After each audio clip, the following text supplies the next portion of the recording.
متى يستفيق ميدو من الكلام والتصريحات اللي بيقولها، واللي امبارح يقول حاجة والنهاردة يقول حاجة تانية؟ لان في يوم 26 ابريل الماضي احمد حسام ميدو طلع بتصريح جميل جدا وشهير جدا بعد اتمام تعاقد النادي الاهلي مع احمد سيد زيزو لاعب الزمالك في صفقة انتقال حر. المهم ان ميدو طلع وقال لك ايه؟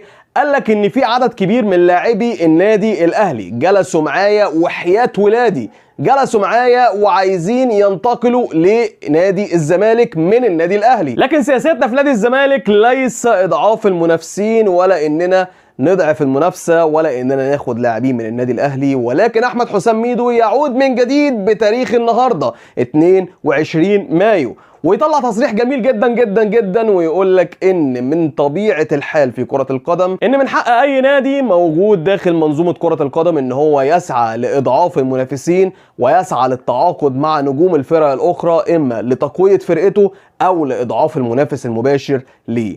فمتى يستفيق احمد حسام ميدو من هذه الغيبوبه وهذه التصريحات؟